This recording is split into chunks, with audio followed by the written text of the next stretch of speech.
요한복음 6장 26절에서부터 35절까지입니다. 예수께서 대답하여 이르시되 내가 진실로 진실로 너희에게 이르노니 너희가 나를 찾는 것은 표적을 본 까닭이 아니요 떡을 먹고 배부른 까닭이로다. 하도록 있는 양식을 위하여 하라. 이 양식은 인자가 너에게 주리니 인자는 아버지 하나님께서 인치신 자니라. 그들이 묻되 우리가 어떻게 하여야 하나님의 일을 하오리까? 예수께서 대답하여 이르시되 하나님께서 보내신 일을 믿는 것이 하나님의 일이라 하시니. 그들이 묻되 그러면 우리가 보고 당신을 믿도록 행하시는 표적이 무엇이니까? 하시는 일이 무엇이니까? 기록된 바 하늘에서 그들에게 떡을 주어 먹게 하였다 함과 같이 우리 조상들은 광야에서 만나를 먹었나이다. 예수께서 이르시되 내가 진실로 진실로 너에게 이르노니 모세가 너희에게 하늘로부터 떡을 준 것이 아니라 내 아버지께서 너희에게 하늘로부터 참떡을 주시나니 하나님의 떡은 하늘에서 내려 세상의 생명에 주는 것이니라. 그들이 이르되 주여 이 떡을 항상 우리에게 주소서.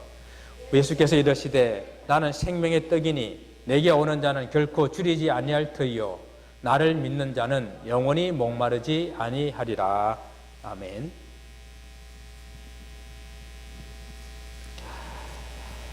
저는 그 김병만이라는 사람이 나오는 정글의 법칙을 아주 좋아합니다. 전혀 문명의 영향을 받지 않은 것은 아니지만 그래도 많은 그 문명을 배제시키고 아주 극지의 극한의 지역에 가서 생존하는 그런 미션입니다. 근데 그들이 정글에 도착한 이후에 해야 될 일은 너무도 단순합니다. 일단 집을 짓는 거예요. 그러고 난 다음에는 먹을 것을 찾는 겁니다. 그것을 보면서 우리들이 있는 많은 것들을 다 빼고 또 빼고 나면은 결국 남는 게 무엇일까? 먹고 사는 문제가 아닐까? 그것도 좀 더 줄인다 하면 먹는 문제가 가장 인간의 욕구 중에서 가장 기본적이고 중요한 것처럼 보입니다. 사람에게 이 먹는 욕구를 빼앗아 버린다고 한다면 참 우리가 가질 수 있는 많은 그런 큰 행복 중에 하나를 빼앗는 것이 아닐까 이렇게 생각을 해봅니다. 어떤 일을 하다가 정말 밥도 안 먹고 열심히 일하는 사람들은 우리가 뭐라고 그래요? 야, 다 먹고 살자고 하는 것인데 먹고 하자 그러잖아요. 그렇죠? 먹고 살자고 하는 것이잖아요. 이 먹는 즐거움이 있는 것이라는 것이죠. 오늘날 정말 과학 문명이 발달하고 있습니다. IT와 정보산업으로 기반하는 제4차 산업혁명이 지금 현재 진행되고 있어요. 이렇게 발달되고 있는 이런 문화 속에서 음식의 문화도 얼마나 많이 발전됐는지 몰라요. 그럼에도 불구하고 약 한 알로 우리 음식을 대신해서 배 부를 수 있는 그런 약이 개발된다고 하는데 사람들은 성공하지 못할 것이라고 이야기를 합니다. 단지 음식이라고 하는 것은 먹고 배부른 데만 만족하는 것이 아니라 그것을 먹는 즐거움이 있거든요. 먹으면서 느끼는 행복함이 있거든요. 우리가 주위에 있는 환자나 연로하신 분들이 이제 이 질병과 싸우시다가 곡기를 끊으시면은 어렵다라고 말하잖아요. 이 먹는 것을 중단하게 되게 되면은 육신은 곧 죽을 수밖에 없는, 그만큼 우리의 육신의 이 생명은 음식에 연관되어 있고 음식이 중요합니다. 이렇게 중요한 음식인데, 그런데 오늘 주님께서 그 주님을 막 찾아온 사람들에게 이렇게 책망을 하세요. 너희가 나를 찾는 이유는 표적을 본 까닭이 아니요 먹고 배부른 까닭이다. 그리고 주님을 찾아온 사람들에게 이렇게 말합니다. 썩을 양식을 위하여 일하지 말라라고 하셨습니다. 자, 이 말씀의 배경은 예수님께서 우리가 지지난주에 살펴본 것처럼 오병이어의 기적을 베푸셨잖아요. 그 오병이어의 기적을 경험한 사람들이 예수님을 억지로 임금사무를 했었습니다. 그러자 예수님께서는 그들을 떠나서 한적한 곳에 가서 기도하셨어요. 아마 그때에 예수님을 기다리다가 사람들이 예수님 오지 않자 예수님 찾아 나섰습니다. 그런데 예수님이 기적을 베푸신 그곳에서 찾지 못하자 다시 배를 타고 가버나움으로 갔어요. 근데 가버나움에서 예수님을 만난 겁니다. 예수님 언제 오셨어요? 우리가 예수를 얼마나 찾았는데 예수님 어디에 계셨어요? 라고 이렇게 반갑게 맞이하는 그들에게 지금 이렇게 말씀하시는 거예요. 너희들이 지금 나를 막 찾아서 반갑게 여기는데 이렇게 반갑게 여기고 찾는 이유는 표적을 본 까닭이 아니라 떡을 먹고 배부른 까닭이다. 예수님 말씀에 이야기되면은 이 양식에는 두 종류의 양식이 있는 것을 알 수가 있습니다. 첫 번째는 육의 양식입니다. 그리고 다른 하나는 영의 양식입니다. 육의 양식은 우리가 생존을 위해서 먹는 모든 양식을 다 말하는 것입니다. 하나님께서는 우리의 살아있는 이 모든 존재는 입으로 혹은 모든 몸으로 음식이 공급되어야만 살 수 있도록 그렇게 만들어 놓으셨어요. 특히 우리 사람에게는요, 삼시세끼를 먹도록 그렇게 만들어 놓았습니다. 위라는 것이 한꺼번에 많이 먹고 하루 종일 견디고 일주일을 견디고 또 뱀처럼 이렇게 겨울 내를 견디는 그러한 몸으로 만드시지 아니하시고 적당하게 먹고 또 지나면 배가 고프고 또 먹으면 또 배가 고프고 이렇게 3끼를 먹게끔 만들어 놓으셨어요. 그래서 전 의학은 잘 모르지만은 사람이 밥 끼니를 그러지 않고 3끼를 제때 꼬박꼬박 규칙적으로 먹는 것이 건강의 비결이래요. 아침도 챙겨 드시고 점심도 잘 챙겨 드시고, 우리 교회에 아주 유명하신 장로님 한 분은 한 끼 안 먹으면 큰일 나신지 하시는 분이 계세요. 그래서 건강하신 것 같아요. 이렇게 3끼를 먹도록 규칙적으로 먹도록 만들어 오셨는데, 이렇게 육의 양식을 먹고 살도록 우리 인생을 만드셨기 때문에 이 육의 양식을 먹고 또 육의 양식을 얻기 위해서 열심히 일하는 것, 그것은 너무도 우리에게 당연한 것이에요. 저는 일할 수 있는 힘도 있고 능력도 있는데 일하지 않고 노는 것은 그런 게으름은 성경이 원하지 않는 삶이라고 생각합니다. 성경에서도 게으름과 나태함은 죄라고 그러잖아요. 반면에 연세가 있으심에도 불구하고 열심히 일하시는 그런 분이나, 또 제가 일터를 이렇게 신방을 하게 될 때에 그 더운 그런 여름에도 땀을 뻘뻘 흘려가면서 일하시는 그런 분들을 보면 한편으로는 미안한 마음도 있지만 또 한편으로는 감사한 마음과 또 자랑스러운 그런 마음이 들 때가 있습니다.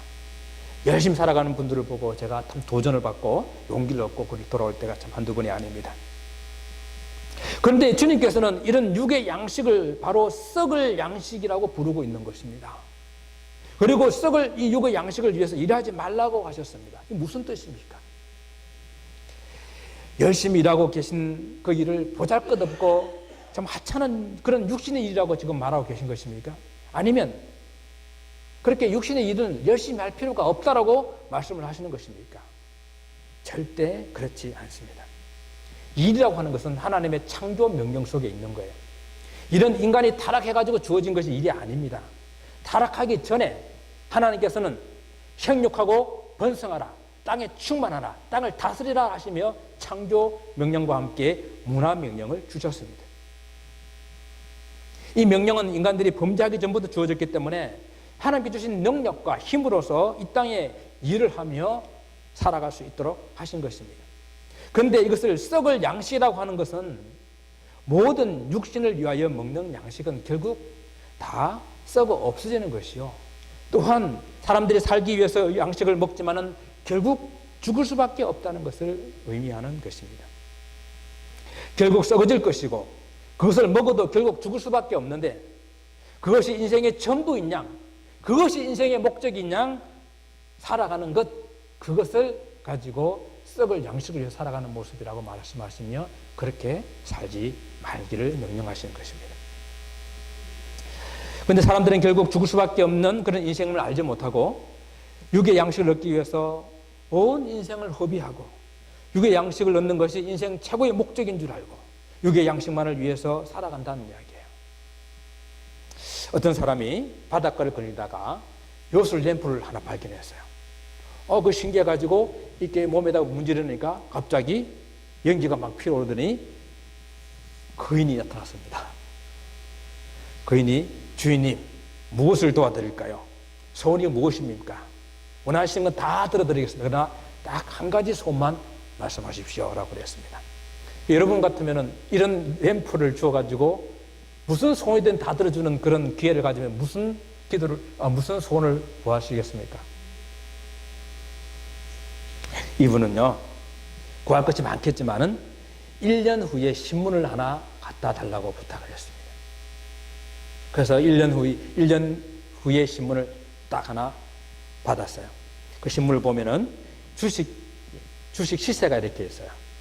1년 후에 어느 주식이 가장 많이 올랐는지를 보고 그 주식을 왕창 사가지고 돈을 좀 벌어보겠다라는 그런 욕심이 있었던 것입니다. 그래서 그 주식 시세를 보고 값이 오른 것을 열심히 이렇게 막 적고 있었는데 그 옆에 부고란이 하나 있는 거예요.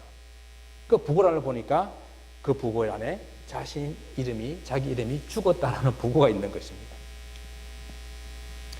내 인생이 언제 끝날 줄 안다고 한다면, 또 우리 인생이 유한해서 영원히 살지 못할 인생이라는 것을 정말로 깊이 깨달았다고 한다면 우리는 무엇을 위해서 살아갈 수가 있겠습니까?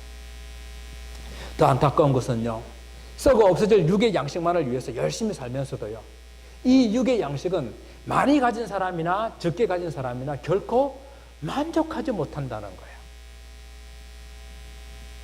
99마리 양을 가진 사람이 100마리의 일을 채우기 위해서 한 마리 가진 가난한 사람 양을 빼앗아 가지고 100마리를 채운다 그러잖아요.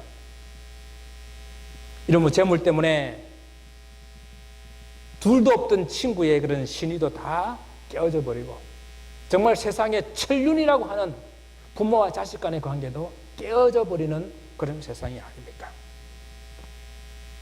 가끔 이 동물의 왕국을 보게 되면 동물의 왕국은 약육 강식의 그런 세계를 우리에게 보여주죠.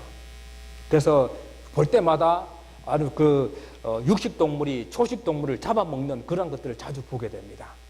그런데 실제 아프리카나 이런 초원에 가게 되면은 그런 모습을 그렇게 자주 못 본다 그래요. 아주 평온한 상태를 많이 본다고 합니다. 왜? 이 동물들은 배가 고플 때만 사냥을 하거든요. 배가 부르면 자기 앞에, 사자 앞에 사냥이 뛰어놀아도 본체 만취합니다. 그런데 우리 인간들은 배가 불러도, 내가 많이 가졌어도 더 가지고 싶은 그런 욕심이 끊임이 없다는 이야기입니다. 오늘 배불러도 내일 것을, 모레의 것을, 한 달 것을, 1년의 것을, 내 자식의 것을 준비하기 위해서 더없이 채우려고 애쓰는 것이 우리 인간의 모습입니다. 정말 많은 사람들이 열심히 일을 하고 있고 육신의 양식을 위해서, 물질을 위해서 밤낮 수고하고 있습니다. 예수님 시대에는 지금 예수님을 찾는 그 이유도 사람들이 표적을 본 것이 아니라 그들이 예수님 기적을 통해 가지고 떡을 먹고 배부른 까닭으로 예수님을 찾고 있습니다. 그렇다고 한다면 지금 우리는 왜 이 자리에 앉아 있습니까? 예수 믿는 우리는, 하나님 믿는 우리는 정말 어떤 삶이 목적이 되어져 있습니까? 여러분, 똑같은 일을 하시더라도 단순히 물질만을 벌기 위해서 수고한다면 그것은 썩을 양식을 위해서 헛되게 수고하는 것이 됩니다. 그러나 똑같은 일을 하더라도 내가 하고 있는 이 일을 통해서 하나님께서 원하신 뜻이 무엇일까? 정말 내 이 비즈니스를 통해 가지고 어떻게 하면 주의 복음이 전될 수 있는 수단으로 사용할 수가 있을까? 하나님 뜻을 이루는 중요한 수단이 된다고 한다면 내가 어떻게 해야 될까라고 고민하며 내가 일을 한다고 한다면 똑같은 일이라도 그것은 하나님께 영광이 되는 일이에요. 그래서 일에 영성이 있다라는 것입니다. 일이 세속적인 일이 될 수도 있지만은 그 일이 하나님의 일이 될 수도 있다라는 것입니다. 우리가 하는 일이 단순히 육신의 썩을 양식만을 구하는 그런 수단이 되지 않기를 주님의 이름으로 축원을 드립니다. 여러분, 한 주간 지내시면서 목장 예배를 드릴 때에 정말 내가 하는 이 직업이 하나님 뜻에 맞춰서 어떤 일인가, 어떻게 하나님께 영광을 돌릴 수 있을까 한번 여러분들이 이렇게 나누어 보시기를 바랍니다. 두 번째는 예수님께서 육신의 썩을 양식이 있는가 하면은 또한 영생하도록 하는 영의 양식이 있다라고 이렇게 말씀을 하십니다. 그리고 이 영생을 주는 이 양식을 위해서 일하라라고 우리에게 명령하십니다. 이 영의 양식은 오직 인자 대신 우리 주님께서만 주실 수 있다라는 것입니다. 주님께서는 영원히 썩지 아니하는 생명의 양식을 주시기 위해서 이 땅에 오신 분이십니다. 여기서 물론 우리는 주님께서 오병이어의 표적을 베푸신 이유 중에서, 즉 오병이어의 영적인 의미를 우리가 알 수가 있어요. 물론 실제 배고픈 사람들에게 그 사람들을 긍휼히 여기고, 그리고 그 사람들이 굶주린 배를 채워주셨습니다. 그러나 그 배고픔만을 채워주게 되면 그것은 표적이 될 수가 없어요. 표적이라고 하는 것은 기적이나 어떤 사건을 통해서 우리 전달하려고 하는 하나님의 뜻이 그 속에 들어있어야 되고, 그리고 주님께서 그 표적을 행하시는 분이 어떤 분이신지 나타내는 사인이 그 속에 들어있을 때에 우리는 그것을 표적이라고 말합니다. 오병이의 기적에는 주님께서 이 땅에 생명을 주시기 위해서, 생명의 양식을 주시기 위해서 하나님께서 보내신 바로 그 인자, 그 그리스도가 되심을 나타내는 그런 사인이 그 속에 들어있습니다. 그래서 기본적으로 오병이의 기적을 보면서 우리 예수님은 하나님께서 보내신 분이라는 사실을 우리는 믿어야 됩니다. 예수께서 베푸신 다른 모든 기적도 마찬가지예요. 하나님께서 우리에게 썩지 않을 양식을 주실 분이 바로 이 예수님이라는 사실을 믿도록 하기 위해서 주님께서는 기적들을 표적으로 베푸신 것입니다. 그러나 오늘 보니까 이 무지한 사람들은 이렇게 깨닫지 못하고 질문을 합니다. 우리가 보고 당신을 믿도록 행하시는 표적이 무엇입니까? 표적을 보여주어도 표적 속에서 하나님 뜻을 보지 못하기 때문에 또 다른 표적, 아니 그들은 기적을 원하는 거죠. 또 먹고 배부를 수 있는 그런 것들을 원하는 것이죠. 아니면은 정말 유대인들이 원하는 그런 표적이 따로 있었습니다. 그 표적이 뭔가 하면 오병이어의 표적. 그 표적이 뭔가 하면 모세의 표적입니다. 모세가 하늘에서 그들의 조상에게 만나를 주어서 먹게 한 것처럼, 바로 오늘날 우리에게 그 모세가 준 것처럼 하늘의 만나를, 생명의 떡을 줄 수 있는 그런 표적을 보여달라라는 것입니다. 유대인들은 모세 같은 선지자를 계속해서 요구하고 있었어요. 그러나 그것이 얼마나 부지하고 어리석은 것인지 오늘 주님은 말씀하십니다. 광야에서 그들의 조상들에게 하늘의 만나를 내려준 것이 모세가 아니라는 것이에요. 누굽니까? 하나님이십니다. 하나님께서 그들에게 만나를 내려주셨는데 이스라엘 백성들은 모세라는 거예요. 제가 말씀드렸잖아요. 제가 이스라엘 있을 때에 모세 하게 되면 한 수십 명이 쳐다봐요. 이름이 다 모세예요. 아니면 데윗 하게 되면 다 쳐다봅니다. 그렇게 모세와 같은 사람, 다윗과 같은 사람이 그들의 메시아로 오기를 기다리고 있는 사람들이에요. 출애굽기 16장에 보시게 되면요, 이스라엘 백성들이 애굽에서 나와서 광야 생활을 하게 될 때에 그들이 물이 없을 때 불평하고, 그들이 음식이 없을 때 불평하고, 만나를 주었는데 이제는 만나만 주냐고, 고기가 없다고 불평하고, 그렇게 했을 때에 하나님께서 저녁에는 바람을 불어서 사면에 메추라기가 내려앉게 하시고, 아침에 일어나게 되면 이슬과 함께 만나를 내리게 하셔서 그들을 먹게 하신 것입니다. 아침에 일어나서 광야로 나가보았는데요, 이슬에 뭉쳐서 가시처럼 생긴 하얗고 동글동글한 것이 있습니다. 그 사람들이 이게 뭐야? 라고 물어보는 거예요. 이게 뭐야? 그것이 만나예요. 히브리어로 만나 하면은 이게 뭐야? 라는 뜻입니다. 처음 본 거거든요. 그것을 주워서 먹어보니까 꿀 섞은 과자 같다 그랬습니다. 이러한 일을 40년 동안 했어요.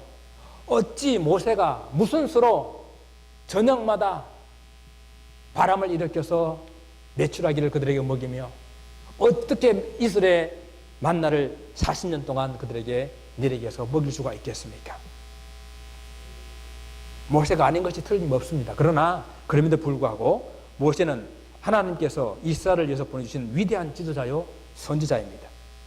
하나님께서는 모세를 사용하셔서 그 하나님의 구원을 보여주셨고, 모세를 통해서 광야 40년 동안 이스라엘 백성들을 먹이고 입히셨고, 모세를 통해서 광야에서 만나는 모든 원수들을 다 물리치고 요단강, 그 약속의 땅 가나안 땅 앞까지 인도하게 하셨습니다. 그래서 모세는 누구냐? 이스라엘 구원의 상징이 된 인물이에요. 유대인들은 모세와 같은 지도자를 메시아로 지금도 기다리고 있습니다. 그래서 하나님께서 모세같이 하늘의 양식을 주시는 분으로 지금 예수님을 보내주신 것이거든요. 오병이어의 기적을 잘 보시면 이런 그림을 여러분 그릴 수가 있어요. 한번 보세요. 자, 50명, 100명씩 이렇게 5,000명, 남자면 5,000명이니까 적어도 15,000에서 2만 되잖아요. 그 사람들을 50명, 100명씩 잔디가 있는 곳에 이렇게 앉혀놓았습니다. 그리고 주님께서 그 떡을 들고 축사하십니다. 이 모습이 무슨 모습 같아요? 광야에서 이스라엘 백성들에게 모세가 떡을 내려서 먹이는 그 장면 같잖아요. 이 그림을 여러분 보실 수가 있어야 돼요. 지금 하나님께서는 예수님이 너희들이 그 말하는 광야의 모세같이 하늘의 떡을 가지고 먹이고 있다라는 것을 지금 보여주시고 계시는 거예요. 그러나 여전히 육신의 떡을 기다리며 여전히 유대 나라의 독립을 줄 메시아를 기다리고 있는 유대인들에게는 이 하나님의 떡은 하늘에서 내려서 세상에 생명을 주는 것이라고 주님께서 말씀을 하고 있습니다. 광야에서 만나를 먹었던 유대인들은 다 죽었어요. 또한 심지어 예수님이 오병이어의 기적을 통해 가지고 배불리 먹었던 사람들 다시 배고파졌습니다. 여러분 그렇지 않겠습니까? 하나님 기적을 맛보아도 다시 배고프고 그 다음에 광야에서 그 만나를 먹어도 다시 그 사람들은 다 죽었지만은 주님께서는 이 사건을 통해 가지고 예수님이 생명의 참 떡이 되심을 지금 보여주시고 계시는 것입니다. 여러분 그렇지 않으세요? 아무리 배불리 먹어도 아무리 맛있는 걸 먹어도 우리는 시간이 지나면 다시 배고프고 다시 굶주릴 수밖에 없어요.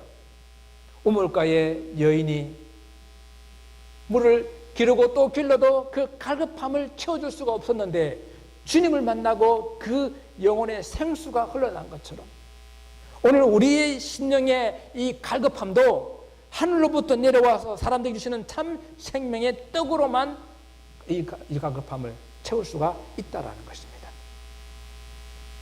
이 생명은 영원한 생명이 됩니다. 영원한 생명에 대한 말씀을 듣자 사람들이 이렇게 요구를 해요. 주여, 이 떡을 우리에게도 이 떡을 항상 주소서라고 말합니다. 주님께서 오병이어의 기적을 통해서 하시고 싶은 바로 말씀이 오늘 지금부터 나오는 이 35절에 나오는 이 말씀이에요. 여러분 35절 말씀을 보게 되면요, 예수님께서 이렇게 말씀하십니다. 예수께서 이르시되 나는 생명의 떡이니 내게 오는 자는 결코 줄이지 아니할 터이요 나를 믿는 자는 영원히 목마르지 아니하리라. 예수께서 하나님의 아들이심을 나타내시기 위해서 나는 무엇이다. 예? 나는 무엇이다라고 이렇게 말씀하시는 이 표현을 쓰고 계신 거예요. 나는 무엇이다. 헬라어로 에고 에이미. 이 말을 쓰시면서 주님께서는 자주 말씀하셨었는데 나는 세상의 빛이다. 나는 양의 문이다. 나는 선한 목자다. 나는 부활이요 생명이다. 나는 길이요 진리요 생명이다. 나는 포도나무다. 라고 나는 누구이다 라고 말씀하시면서 예수님이 하나님의 아들이심을 선포한 내용들이 요한복음에는 계속 나오게 됩니다. 오늘 본문 이 32절을 보게 되면 예수님은 자신을 하늘에서 내려온 참떡이라고 말씀하시고 33절에서는 세상에 생명을 주는 떡이라고 말씀하시고 35절과 48절에서는 예수께서 바로 하늘에서 내려온 생명의 떡을 주시는 분이라고 말씀하시고 그리고 35절에서는 바로 이 떡을 먹는 자들은 줄이지 않는다라고 말씀하시며 50절에서는 생명의 떡을 먹는 사람은 죽지 않는다라고 말씀하시는 거예요. 이 요한복음의 6장에 가득 계속해서 반복되어 있는 말씀은 예수님이 생명의 떡이다라는 거예요. 영원한 생명을 주는 떡이니까 이 떡을 먹어야 된다라고 말씀하십니다. 그러므로 예수 그리스도께서는 하늘에서 내려오시는 참 생명의 떡이 되심을 나타내시기 위해서 광야에서 그 만나는 장차 바로 예수님께서 오시게 될 그 일의 예표적인 그림자적인 사건이었다라는 것입니다. 그럼 예수님이 자신을 생명의 양식이다, 생명의 떡이다 라고 말씀하신 그 말의 의미가 어디에 있을까요? 첫째는 예수님은 하늘로부터 바로 오신 분이라는 것을 말씀하고 있습니다. 구약의 만나가 모세에게서가 아니라 하늘로부터 하나님께로부터 주신 것처럼 이 생명의 양식도 하늘로부터 오신 예수 그리스도로부터 주신 것이라는 것입니다. 땅에서부터 난 분이 아니라 우리 주님은 하늘로부터 오신 분이라는 사실입니다. 땅에 있는 것은 그 땅에 있는 것으로서는 육신의 양식밖에 줄 수가 없습니다. 이 생명의 양식, 생명을 살릴 수 있는 양식은 하늘로부터 오는 것입니다. 그리고 둘째는 바로 예수께서 생명의 떡으로 죽으시겠다라는 말씀입니다. 모든 양식이 죽지 않고 살아있으면 양식이 될 수가 없어요. 죽어야 그것이 우리들의 입속으로 들어가게 됩니다. 예수께서 당신의 몸을 우리를 위해서 생명의 떡으로 주시겠다는 말씀입니다. 무슨 말씀입니까? 바로 십자가입니다. 십자가 위에서 당신의 몸을 찢어주셔서 우리에게 다시는 줄이지 않는 생명의 양식으로 주시겠다는 이야기입니다. 십자가 위에서 당신의 피를 흘려서서 우리가 다시는 줄이지 않는 생명의 물을 주시겠다라는 말씀입니다. 그래서 주님께서는 돌아가시기 전날 그 6월절 만찬 자리에서 그 떡을 드시고 이렇게 말씀하십니다. 이것은 내 몸이니 받아 먹어라. 그리고 난 다음에 식후에 포도주 잔을 드시고 이 잔은 많은 사람을 위해서 흘리는 나의 피, 곧 언약의 피라라고 말씀을 하신 것입니다. 예수님께서 당신을 생명의 떡이라고 말씀하시는 그 세 번째 이유는 바로 생명의 떡인 예수를 먹어야 우리가 살 수 있다는 것입니다. 예수께서 생명의 떡이 되신다는 것은 당신을 찢어서 우리에게 나눠 주시겠다는 것 아니겠습니까? 당신의 피를 우리를 위해서 부어 주시겠다는 것 아니겠습니까? 그렇다면 생명을 얻기 위해서는 우리가 그 살을 먹고 그 피를 마셔야 하는 것입니다. 다른 말로 예수를 먹어야 하는 것입니다. 오늘 53절의 말씀을 한번 이렇게 보시게 되면요. 오늘 본문의 말씀은 사실 60절까지 다 가야 되는데 53절 말씀을 보게 되면 인자의 살을 먹지 아니하고 인자의 피를 마시지 아니하면 너희 속에 뭐가 없다고요? 생명이 없느니라 라고 말씀하십니다. 그리고 54절에는요. 인자의 살을 먹고 인자의 피를 마신 자는 무엇을 가졌다고요? 영생을 가졌다라고 말씀하십니다. 사랑하는 성도 여러분, 우리가 어떻게 이렇게 예수님의 살과 피를 먹고 마실 수가 있습니까? 물론 우리가 성찬 예식을 통해서 이를 상징적인 행위로 합니다. 그래서 여러분 성찬식을 참여할 때마다 예수님의 십자가의 그 죽으심과 그 다시 부활하심을 가슴 깊이 믿고 새기면서 그 부활의 의식에 참여하는 그런 마음으로 성찬 예식을 참여해야 됩니다. 그렇게 되게 될 때에 내가 십자가의 죽으심을 경험할 수 있고 그리고 예수님의 죽으심을 믿고 그 떡과 잔을 받을 때에 우리 안에 그 예수님의 성령으로 임재하심을 우리는 체험할 수가 있는 것입니다. 그리고 그 부활의 소망을 가질 수가 있는 것이에요. 그러나 이 예수님의 살과 피를 먹고 마신다고 하는 것은 단순히 성찬 예식만을 의미하는 것은 아닙니다. 그보다 훨씬 더 넓은 의미가 있어요. 우리가 전 인격적인 삶에서 예수 그리스도를 하나님의 아들로 믿고 하나님께서 보내신 그리스도로 믿고 따르는 것입니다. 그리고 예수님의 말씀을 믿고 그대로 따르며 실천하는 것을 의미합니다.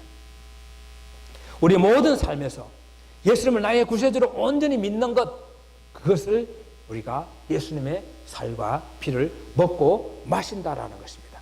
40절 말씀을 다시 한번 우리가 보시게 되면요. 이렇게 말씀하십니다. 내 아버지의 뜻은 아들을 믿고 아들을 보고 믿는 자마다 영생을 얻는 이것이니 마지막 날에 내가 이를 다시 살리라 하십니다. 이것이 아버지의 뜻이에요. 아들을 보고 믿게 하는 거예요. 그리고 모든 사람들이 영생을 얻게 하는 것. 그래서 주님께서 우리 하나님께서 마지막 그날에 우리를 다시 살리시는 것입니다. 우리가 영생을 얻었다고 하는 것은 예수 그리스도를 믿는 순간 우리가 영생을 얻은 것이죠. 영원한 생명이 시작됐다고 제가 여러 번 말씀을 드렸죠. 지금 시작된 생명, 그것이 영생이기 때문에 그것은 어떠한 어려움과 환난과 어떠한 방해가 있다 하더라도 우리의 이 생명을 그리스도에게서 끊을 수가 없다. 이 사도 바울 우리에게 주는 확신이 아닙니까?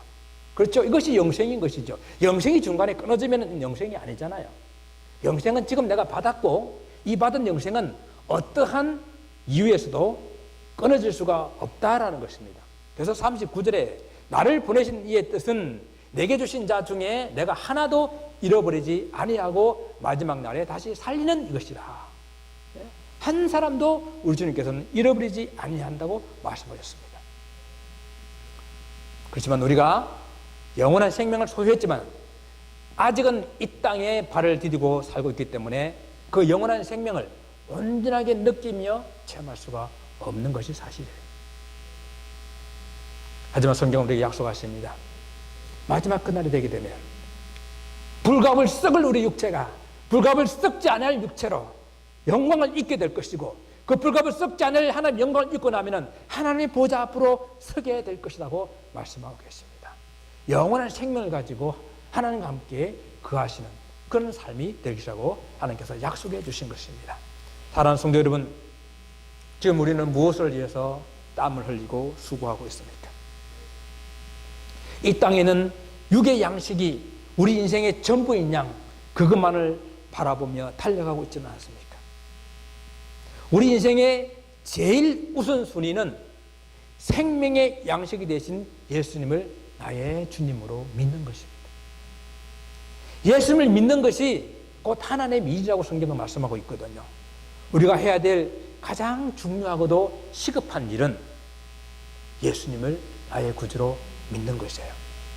예수님을 믿는 것이 교회에서 어떤 사역보다도 어떤 봉사보다도 우선되고 중요하고 시급한 일입니다. 그 다음에는 우리가 무엇을 해야 할까요? 우리가 이미 알고 있는 답입니다. 올 한 해도 아니 우리 남은 삶 가운데 우리가 항상 우선순위로 가지고 살아가야 할 일입니다. 우리가 이렇게 참 생명을 주시는 예수를 먹고 마시는 이런 사람으로서 무엇을 해야 할까요? 바로 복음 전하는 일입니다. 나는 이렇게 정말 생명 되신 우리 예수 그리스도를 먹고 마시고 사는 이 삶을 세상 가운데 살아서 우리를 바라보는 세상 사람들이 영적 갈급함을 느끼도록 해야 한다는 이야기예요. 요즘 TV 방송에 먹방이 아주 대세죠. 여러분 먹방이 뭔지 아세요?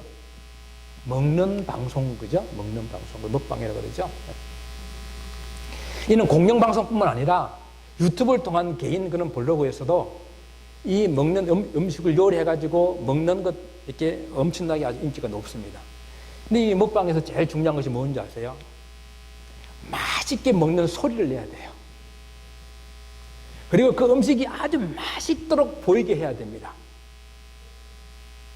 그래서 이 음식도 맛있는 얼짱 소리가 있고요. 얼짱 각도가 있어요. 그래서 그것을 이 마이크에다 가지고 아주 그 기름 튀기는 소리, 그리고 먹는 소리, 그리고 맛있게 보이는 그런 각도에서 사진을 찍어서 이렇게 올리게 됩니다.